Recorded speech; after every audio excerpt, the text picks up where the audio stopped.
Olá amigos e amigas, bem-vindos ao nosso canal. O assunto de hoje é casamento e relacionamento, e como sempre lembramos, queremos que vocês participem dando opinião, ou contribuindo com ideias para os próximos programas. Assim como fez o nosso seguidor que sugeriu o tema de hoje, através de uma cartinha, que iremos ler agora. Queridos produtores do Ser Feliz Sendo Idiota, me chamo Dalton. E quero dar os parabéns pelo programa. Assisti a todos os episódios até aqui, aprendendo muito com eles. Gostaria de contar a minha história, e ouvir a opinião dos amigos. Estou casado há vários anos. Tenho 2 filhos lindos, e gosto muito da minha mulher. Mas, de um tempo pra cá, nosso relacionamento anda difícil. Minha esposa mudou muito desde o namoro e os primeiros anos de casamento. Tenho conhecido um novo lado dela, que definitivamente não gosto. Ela deixou de ser aquela companheira que conheci no passado, e virou uma pessoa individualista, que pensa apenas nos próprios interesses. Sem dúvida, ela é uma mãe amorosa, mas às vezes me parece que não é amor pelos filhos, e sim uma espécie de posse, como se eles fossem propriedade dela. O fato de olhar apenas para o próprio umbigo tem criado várias situações de conflito. E ela já não se preocupa em evitar as brigas. Parte para o confronto, sem pestanejar, ou se faz de vítima. Comecei a perceber isso logo após a lua de mel. Deixei minhas coisas guardadas em caixas, na despensa da nova casa, para arrumar assim que pudesse. Porém ela me surpreendeu. Abriu tudo e guardou do jeito dela. Até aí, tudo bem. Mas, quando senti falta da minha coleção de livros raros, a qual gastei tempo e dinheiro para reunir, pensando em recuperar o investimento, com um belo lucro, ela simplesmente disse que havia jogado fora. Acrescentou que era uma velharia, e que só tomava espaço. Nesse dia, tivemos nossa primeira grande briga. Mas no fim, ela reconheceu o erro. E pediu desculpas. Disse que havia aprendido, e que nunca mais se livraria de algo meu, sem me consultar antes. Eu gostaria que isso fosse verdade. Anos depois, me meti nos rolos e precisei de dinheiro rápido. Acabando por pedir a um pessoal barra pesada. Quando a dívida venceu, só tinha parte da grana, e eles aceitavam nada menos que a totalidade. Foi então, que me deram 24 horas para eu pagar. Ou quitariam de outra forma. Pensei em empréstimo. Mas naquela época, não havia ninguém que pudesse me ajudar. Depois de procurar desesperadamente por uma solução, me lembrei do Cinzinha. Cinzinha, era como eu chamava meu antigo terno da sorte. Não me servia mais. Mas foi vestindo esse terno, que consegui grandes feitos. Por isso, nunca me desfiz dele. Em certa época, passei a usá-lo para guardar meus dólares. Porém, havia esquecido completamente dessa reserva. Corri para casa, pois precisava de $5.000 para completar a dívida, e com certeza, deveria ter por volta disso lá. Mas, adivinhem? Para minha surpresa, ele não estava no guarda-roupa. Chamei minha mulher, e ela disse: faz algum tempo, passou um morador de rua pedindo comida e agasalhos. O terno estava lá, sem uso.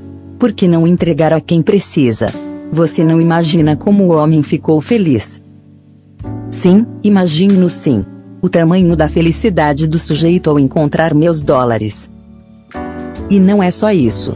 Vocês precisam ver que gênio de cão que ela tem.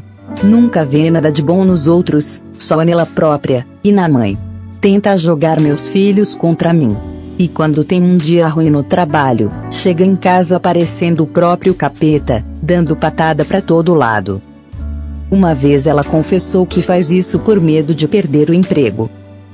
Já que não podia enfrentar o chefe, desconta o estresse na família. Mas a gota d'água aconteceu na última quarta-feira. Fui almoçar com um cliente, e algo me fez mal. Decidi voltar para casa, tirando o resto do dia de folga para ver se melhorava. Ela ainda estava em home office, por conta da pandemia. Tomei um remédio, e fui deitar. adormeci logo em seguida. Quando acordei, mal abri os olhos, e dei de cara com ela sorrindo. E dizendo, de nada. Perguntei, por quê? E ela afirmou, te resolvi um problemão. Sem entender nada, eu quis saber, qual? Ainda sorrindo, a sem noção disse. Ligaram do banco dizendo que clonaram o seu cartão. Precisavam dos dados e da senha, para cancelar as compras feitas pelos ladrões. E ainda acrescentou. Esse banco é muito eficiente. Não demorou nada até que um rapaz super gentil viesse buscar o cartão. Disseram que o novo chega em uma semana. É só esperar. Esperar o quê? Nunca mais vou ver esse cartão. Vocês perceberam o tamanho do meu problema? Por favor, me ajudem. Como posso manter meu casamento dessa forma? E esse foi o relato de nosso espectador. Como vimos no episódio anterior, gostaríamos de enfatizar que aqui está exposta a verdade de Dalton. Não a da esposa e nenhuma outra verdade. Mas afinal, qual é a sua opinião sobre isso? Como anda a sua relação? Ainda está na fase de lua de mel, ou já virou uma guerra civil? Porque nos dias de hoje, os casamentos não duram até que a morte os separe. Entenda tudo isso no 4º episódio de Ser Feliz Sendo um Idiota, que começa agora.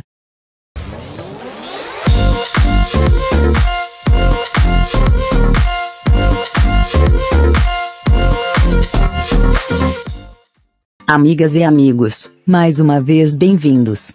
Antes de entrarmos no tema de hoje, vamos relembrar alguns pontos do 2º programa. E se quiserem rever o episódio completo, é só clicar no card, na parte superior da tela. No programa 2, falamos sobre egoísmo. Vimos como atua o ego, e como ele é suave com os próprios erros, mas duro com os erros dos outros. Vimos também que necessita ser aceito pelas pessoas. E é por isso que, sob os olhares de quem quer agradar, age com retidão e bom senso. Caso contrário, atua quase sempre pelo instinto e pelas necessidades básicas. Em um relacionamento normal, geralmente estão envolvidos dois egos fortes, batalhando por espaço e pelo controle da situação. Fase de namoro. Início do casamento. Filhos. À medida que o tempo passa, a necessidade de ser aceito pelo ser amado vai diminuindo, ao mesmo tempo que aflora a irritação com os seus erros. Alguns especialistas afirmam que o que mais nos incomoda são os nossos próprios defeitos quando refletidos no outro. Pode até ser. Mas aí vocês me perguntam: se isso foi sempre assim, por que os casamentos de hoje são tão curtos? É que antigamente, haviam alguns fatores que favoreciam. Como sabemos, a mulher separada não era bem vista na sociedade do passado. Ainda pior se fosse alguém com vários relacionamentos no currículo. Elas também eram muito dependentes financeiramente do homem, o que já não ocorre atualmente. Existe um pensamento antigo, que afirma que para um casamento durar por muitos anos, é preciso que um dos cônjuges se anule, deixando que o outro prevaleça. Acho isso uma bobagem. Mas quem sou eu? Apenas um idiota. No passado, geralmente o ego do homem prevalecia, e como era o mantenedor do lar, o casal continuava junto pelo resto da vida. Hoje, a qualquer sinal dos desejos de um, ou de outro, terem sido frustrados, a possibilidade de separação passa a ser cogitada. O que pode gerar uma série de transtornos futuros, principalmente se o casal tiver filhos. Mas então, não há solução para isso? Sim, há. Basta querer, e ter boa vontade. Existem alguns pontos, que podem ser resolvidos apenas com a mudança de comportamento. Por exemplo, como você se dirige ao seu cônjuge. Será que não está aí a resposta para as reações truculentas que ele, ou ela, tem em relação a você? Em vez de focar nos defeitos do outro, por que não focar nos seus próprios, descobrindo quais são, e tentando resolvê-los? Todo mundo gosta de elogio. Busque qualidades nele, ou nela. E exteriorize com frequência. Faça disso um hábito. Um bom relacionamento tem como base algumas virtudes e princípios, que são: fidelidade. Não apenas a fidelidade ao outro, mas à instituição casamento. Se você quer se manter em uma relação por muito tempo, precisa agir com fidelidade a ela, evitando tudo aquilo que possa colocá-la em risco. Companheirismo ou amizade. Você e seu cônjuge compartilham do mesmo objetivo, o de manter o casamento e cuidar dos filhos. Portanto, há a necessidade de harmonizar seus egos, para serem companheiros e não competidores. Responsabilidade. Ter responsabilidade pelos seus atos e por suas consequências, pelo desenvolvimento emocional dos filhos. E principalmente pelos deveres assumidos. Não por uma obrigação imposta, mas por amor. Respeito. Ter respeito pelo outro, pelos filhos e por tudo que seja pertinente à relação. A confiança é fundamental a qualquer relacionamento, e o respeito a preserva. E paciência. Saber ser paciente com os outros, ter a consciência de que cada um tem um nível de compreensão diferente, e que é preciso entender os motivos que os levam a tomar tal decisão. Existem mais pontos que podíamos abordar, mas por hoje já é o suficiente. Comente se concorda e deixe sugestões. Não esqueça de dar o seu like, inscrever-se e ativar o sininho para não perder os próximos conteúdos. E seja feliz mesmo sendo um idiota. Até mais!